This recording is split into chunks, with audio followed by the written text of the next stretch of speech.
It was truly awful, they said. A scent that burned in one's nostrils just as it turned the stomach. A smell that had started riots amongst the unclean and deprived the devout of sleep.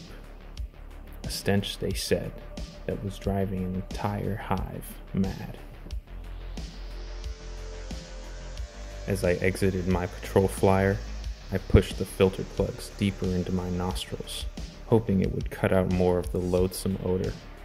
It was always most vile towards the center of Carnio Hive, where our central precinct stands, directly below the palace of Planetary Governor Lassim Boladano. The governor himself had occupied my office by the time I entered, and he was not alone. Accompanying him was a boy-faced giant, his upper body clad in impossibly thick silver and gold armor. When I met his eyes, my blood went cold. Our knights have seen fit to support us in our investigations, Lassim said plainly. The governor stood well out of arm's reach of the Astartes novitiate and would not look at him. Marshal Sethrel, this is Novitiate Julan. He will accompany your investigative patrol and, with hope, prevent any further disappearances. I nodded, still unable to look away from the Astartes. Yes, Governor, I managed to say. Julan, who had returned my stare with cool indifference, spoke in a sharp, commanding voice. Marshal, gather your patrol squad. We shall proceed to the north central service shaft. After descending to level U-21, we will disperse and search the last reported location of Patrol 33. Be combat ready in 30 minutes. Do not make me wait. I will spend no more time away from my brothers than is absolutely necessary. With that, the knight moved swiftly past me, his ceramite boots assaulting my ears with each step. The absence of Julan's transhuman presence allowed me to regain my composure. How long has it been since you have last spoken with the knights, if I may ask, Lord? Lassim Boladano, Planetary Governor of Carnio and Lord Resident of Carnio Hive, slumped, looking even more pale than he had since the stench began to plague us. I have never spoken with our knights, he said, as if in a trance. No one has heard from them in over 300 years. Alright, I'm starting my first game of Inquizimunda. I had said in my previous video that you could use the OG Necromunda rules for this, but I realized you actually need the Necromunda Community Edition. There's some rules that they use for weapons and stuff in Inquizimunda that are the rules for them are in the Community Edition. So I'm just going to start showing off my Arbites Warband. So we'll start with Marshal Sethrel. So here is Sethrel's stats. Movement 4, Weapon Skill 4, Ballistic Skill 4, Strength and Toughness 3, just 1 wound. Pretty standard for, starting bosses, or, warband leaders. He's got the hand cannon, so some heavy pistol weapon, and we have a power sword right here for his other weapon. And he is my leader, so he has the leader ability, and he also has heavy armor, heavy enclosed armor, and he has a charm, so hopefully he can be a little lucky. Next we have Detective Vi. This is her stat line here. weapon skill 3, ballistic skill 3. Pretty standard. She has an auto pistol and also a stubber. So 2 pistol weapons. She won't be able to fire them both because she doesn't have the gunfighter trait yet, but she'll have a backup gun. And she's a detective, so she has infiltration that lets her deploy after everyone else, including enemies, and also deploy anywhere that's not within like line of sight of enemies. So pretty cool. She has medium armor enclosed and 2 silencers, 1 for each of the pistols. So she's kind of stealthy. And next we'll go through Proctor Alcombe, the stats. Sorry for the shadow on this paper, I'll figure that out later. But Proctor Alcombe stats, weapon skill 3, ballistic skill 3, same as Vi. So he has a grenade launcher with frag grenades, so it's good for taking out groups of enemies, and he's got an auto pistol for backup in case he runs out of ammo. He also has heavy armor enclosed, and you know, grenade launcher frags, obviously. So that's Alcombe. And lastly, we have a 4 Arbites, or Arbitrators, I guess they're called. And I'm just going to level them all as a group. So they're only going to be able to gain as much experience as models that are in the group. So there's 4 of them right now. That means throughout a game they can only get a maximum of 4, not 4 experience points, but you know, 4 hits, which will gain them experience, and then they're maxed out. So that'll keep them from leveling too fast, hopefully. And they are all weapon skill 3, ballistic skill 3 also. They only have leadership 6 though. I guess Proctor Alcombe only has leadership 6 too. Oh, it's everybody except for Marshal Sethrel. Okay, so leadership 6, standard stat line. They have 2 of them have shotguns with solid and scatter shots, and the other 2 have bolt guns. So good loadouts. We got some heavy armor on all of them, and they have comms links because they're not allowed to take the enclosed armor, which includes comms links. So everyone's got comms link, pretty good. All right. This is our deployment edge right here. It's going to be 3 squares out from this edge. That should be about 6 inches. Yeah. So 6-inch deployment zone anywhere along this edge. And the mission today is just going to be exploring a few, exploring this area and seeing what this nasty stench in the bottom of the hive has been, because that's why the Marshal Sethrel's team has been sent down there to see what the hell's going on. Also, there was a team previously sent down before Sethrel's, and they've been missing for a little while, so it's getting suspicious. We're going to have to see what's going on down here. And last thing before we start, so this is the Inquisitor rule pages for the Arbites team.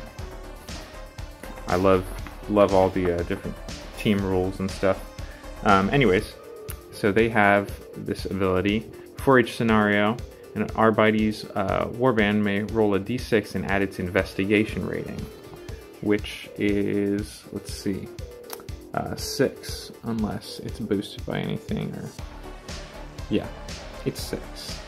Anyways, so if we roll 12 or higher, well, if they add up to be 12 or higher, so we'd have to roll a 6 and add it to our 6. If the roll is a 12 or higher, they may include 1 Astartes Marine, or 1 Deathwatch Marine, or 2 Arcoflagellants for this scenario. So cool little extra, yeah, just bonus allies and stuff. If we were Expurgators, which it's like mind-wiped Arbites, I guess, kind of, we would have a chance to get an Assassin, which would be pretty sick too, but we're just straight up Arbites. Okay, so we're gonna roll for that right now. Alright, for the Emperor. Whoa, I thought that might happen. Okay, I'm gonna just grab a Space Marine and we'll set up. Okay, so I don't want things to get OP too fast, you know, this is the first game. So I'm just gonna go with a Space Marine Scout. I think it lets you choose kind of one of a few different loadouts. So I'm gonna have him be a heavy scout. Yeah, with a heavy bolter. Okay, we're gonna set up. And one last thing, just because this is an investigation mission, I'm gonna have the line of sight be cut down by darkness. So we're in the depths of the Underhive, and it's pretty dark, you know. So they have rules for darkness that conceals up to 25 inches, and that conceals up to 8 inches, and then there's not really a 12, like, so I'll probably do, you know, the 8 inches, just to keep it extra scary. Alright, so we have Proctor Alcombe right here, with our scout from the Knights of Carnio. The hell was his name? I'll figure it out later. We have Marshal Sethrel here, so they're all grouping together. And then we have all the Arbites right here, ready to go in through this door, scout out this area. And now we are going to deploy Detective Vi. She gets to deploy anywhere that's not within line of sight of the enemy. Here are our investigation markers. 2 of them are going to have an encounter, and one of them is just going to be a blip on our radar, something that, you know, wasn't really anything. But so those are all across the table from us, and Vi can deploy anywhere where she's not within line of sight of them. So I think I'm going to put her right behind this building here. She can kind of scout out the enemies, maybe get rid of the blip marker. Alright, so Vi can deploy up here and be more than 8 inches away from this marker right here. This one's blocked by a wall, so it couldn't see her up here, but they're both more than 8 inches away. Alright, so we'll get to turn 1. We're going to start over here for movement, probably with the Space Marine. Okay, so pretty much everyone just sprinted up. We got these things on our radar, and Marshal Sethrel is trying to find out what is going on down here. Anyways. And I placed run tokens next to them, or counters next to them, so I remember they ran. Okay, we're gonna go over and move our Arbites now. So our first Arbites moved up and opened the door. I'm playing it, if you run, you can't open the door, and opening a door takes an inch of movement. So you moved up, opened the door, the rest of the Arbites booked it through. We know there's no danger there yet, so put their run counters on them. So that's pretty much the end of our turn for the Arbites. No shooting to do, no hand-to-hand combat, and no recovery. I mean, yeah, no recovery. So we're going into the enemy turn. It's going to be, these are all counters that are going to be moving 2d6 just towards our Arbites. So here we go. I'm going to start with that one. I can't talk sometimes. So that one's moving 7 inches. That's where it ended up. It's moving towards that door to come ambush our Arbites. Even though they know it's there, it's not really an ambush. So this one next. Wow, 12 inches. Okay, that one's moved. So of course I forgot to move Detective Vi. So I'll do that right now. I think I'll just have her hide up here. So I'll put a hide counter on her. There we are. Hit it. So I kind of forgot Detective Vi's turn. Had to go back probably, I just hid her, because that's a good spot to hide up there.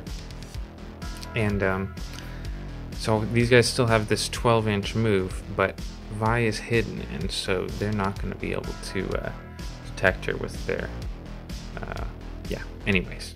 So we're just going to move them straight back towards these guys. Oh man, that thing came up on us real fast. So we're going to roll to see what it is.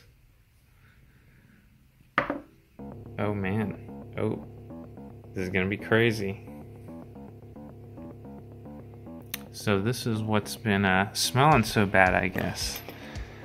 There's a whole bunch of zombies that just ran up on Marshal Sethrel and our Space Marine and Proctor Alcombe. Ran right under our hidden detective Vi. So they look like they're dressed in some Arbites armor. So they're looking like this might be the team that got sent down here to check out what the smell was. Alright, and this is the last marker that we're going to move. 2d6. That one's just going 5. And I didn't totally explain, but I revealed the marker because they were within 8 inches of our guys here who could see them. Alright, so that's the enemy's turn 1. And it looks like the enemy is some zombies. Turn 2. This time I'm going to start with the arbitrators, because I know exactly what they're going to do. So they have all gone on Overwatch, except for the arbitrator that opened the door last turn. Next, we're going to move Marshal Sethrel.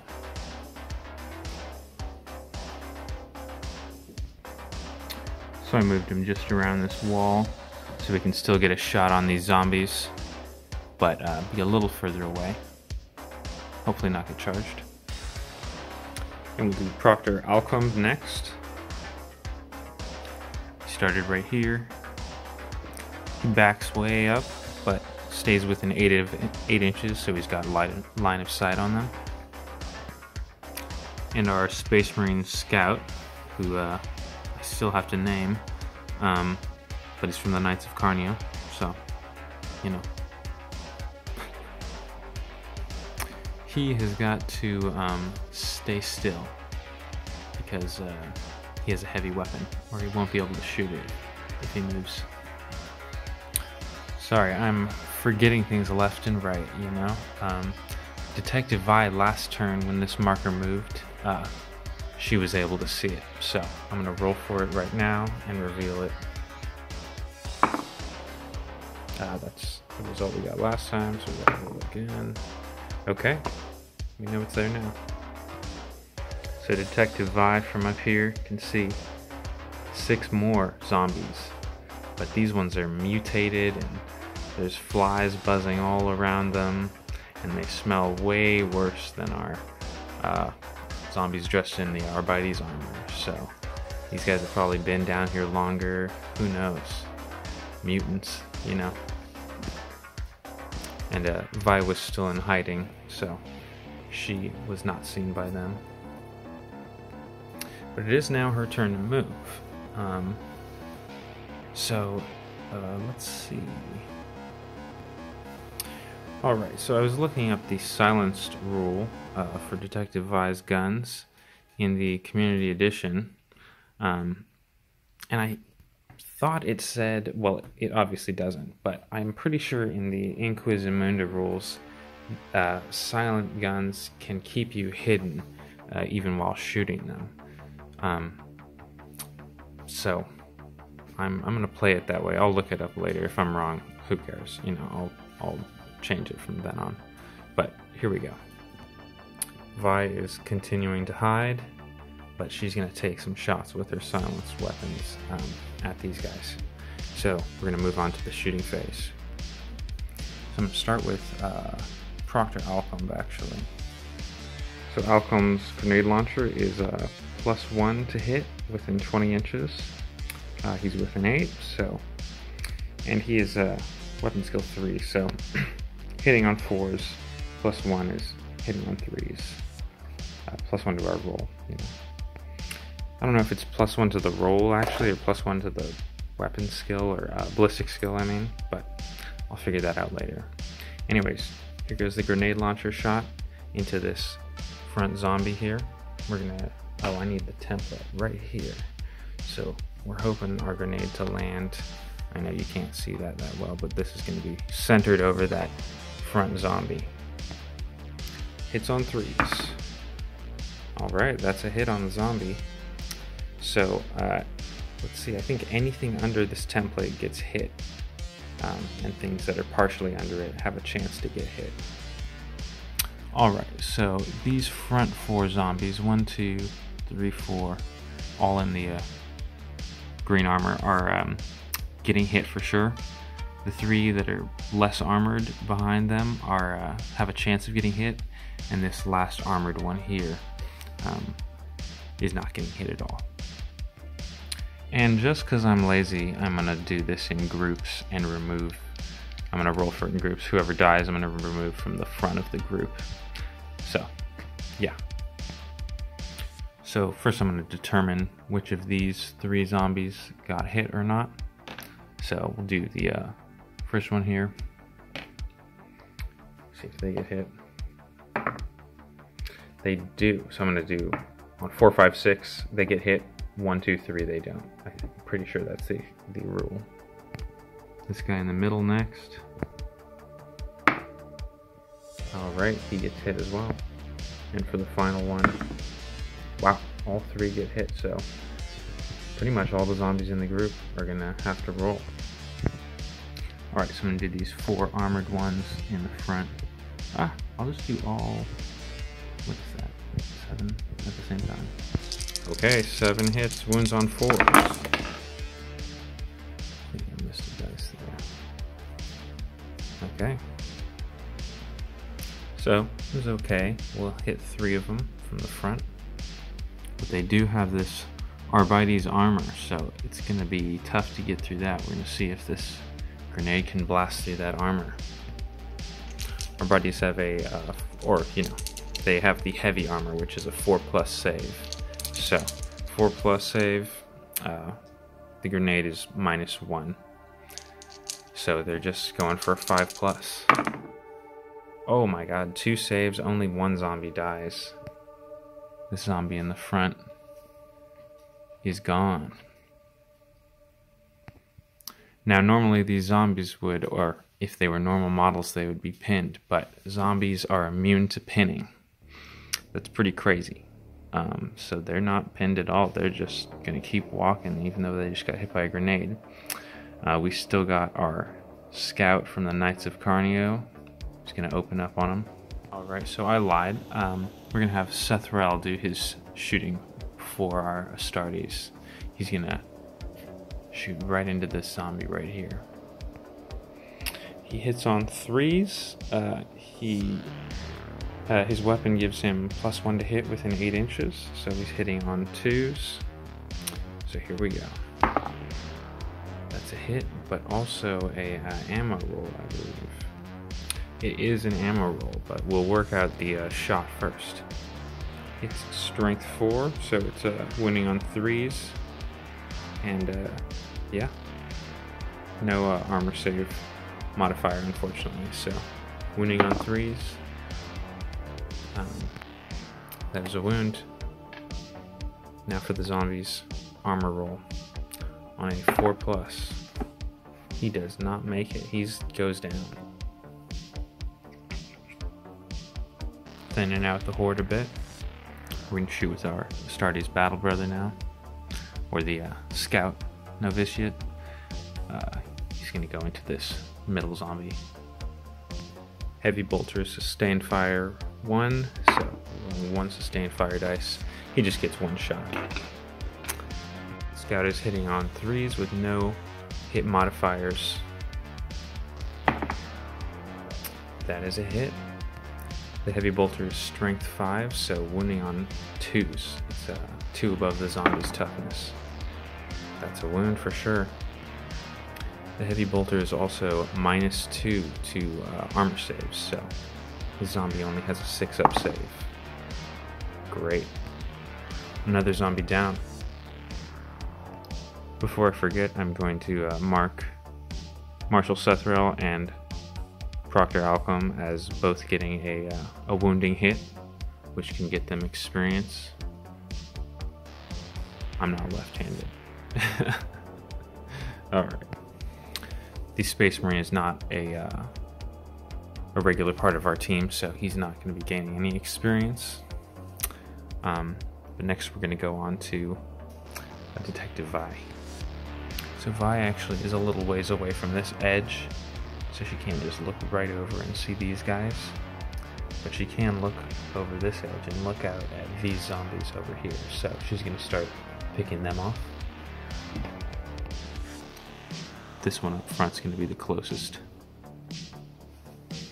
So Vi is only hitting on 4s, but she gets +2 because of her auto pistol in short range within 8 inches. So hitting on 2s, that is.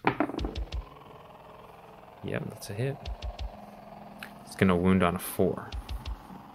And, oh, no wound, unfortunately, but Vi is still hidden due to her weapon being silenced.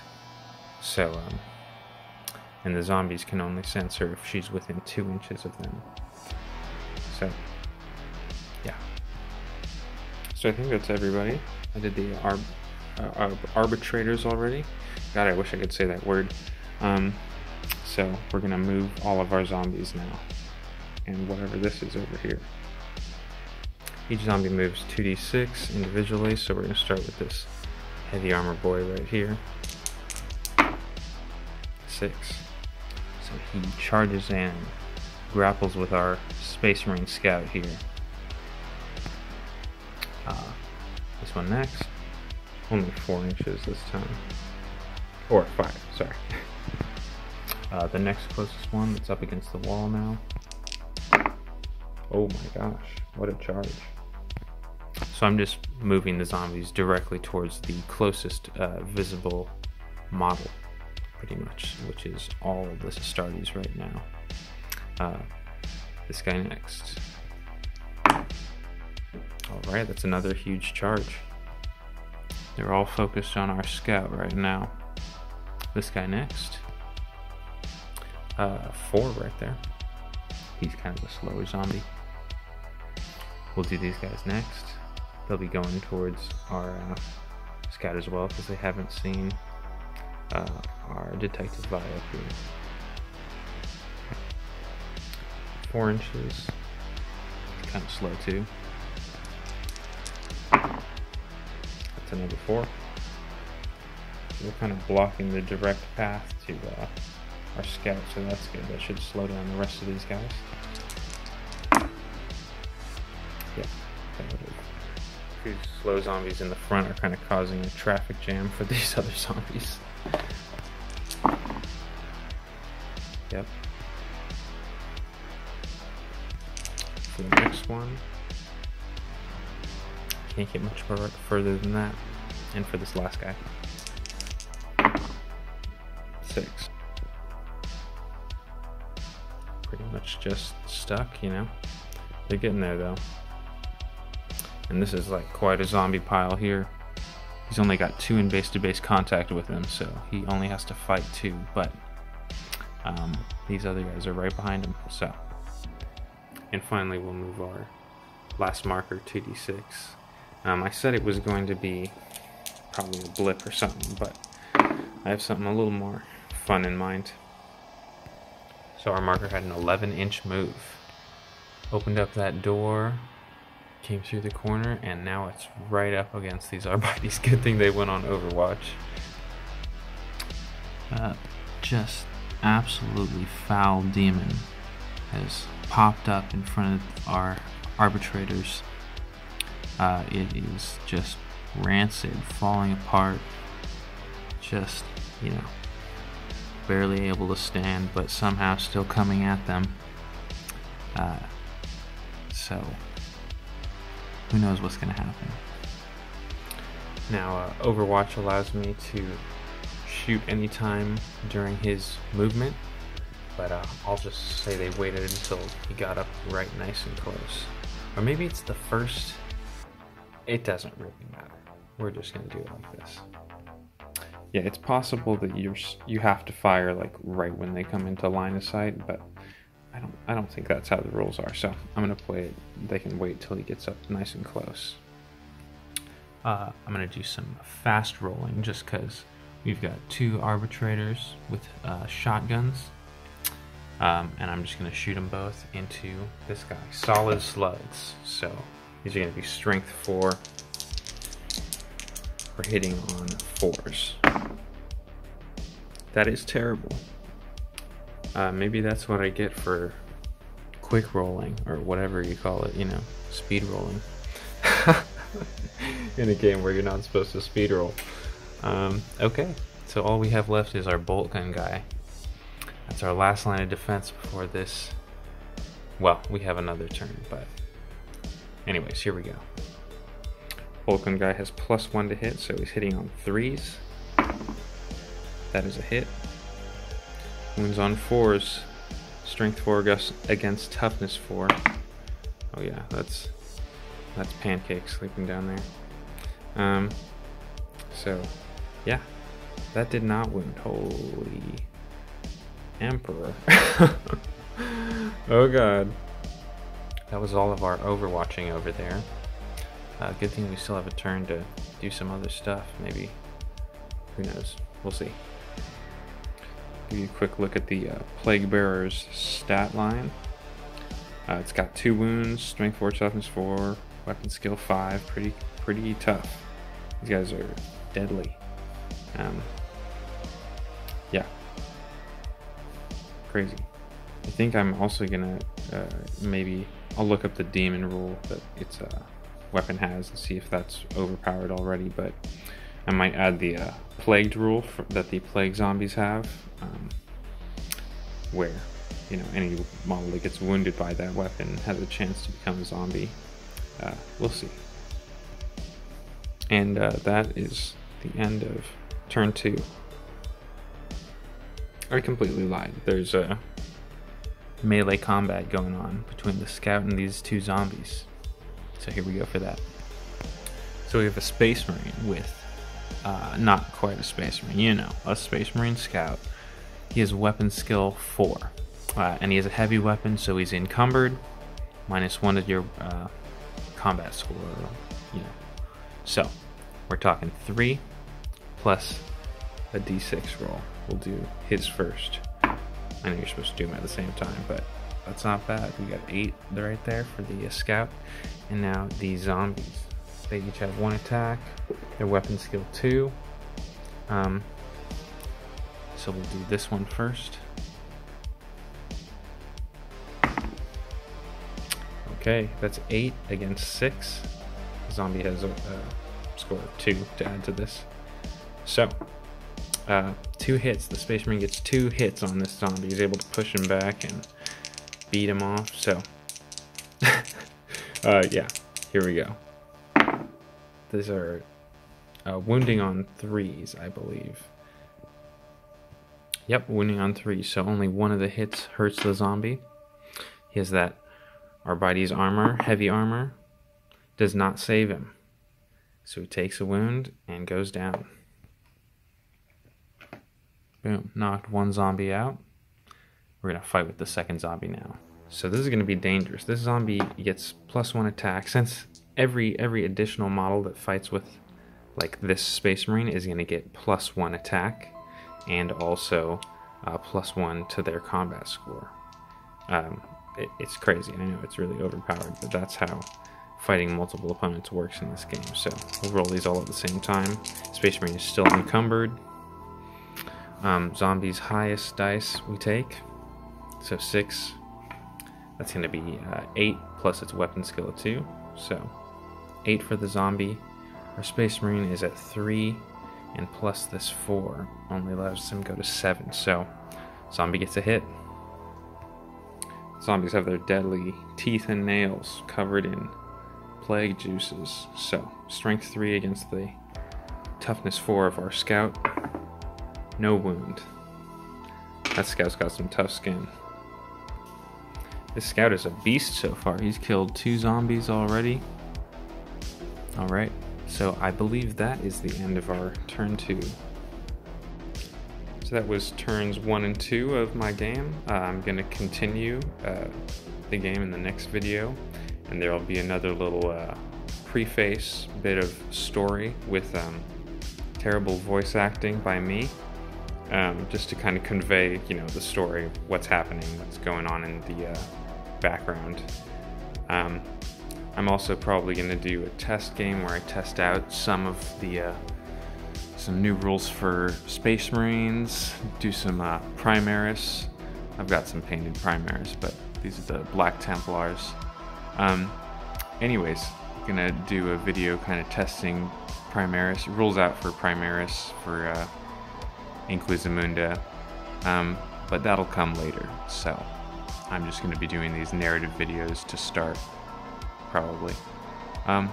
So any feedback is much appreciated, and anyone watching the videos is also very much appreciated.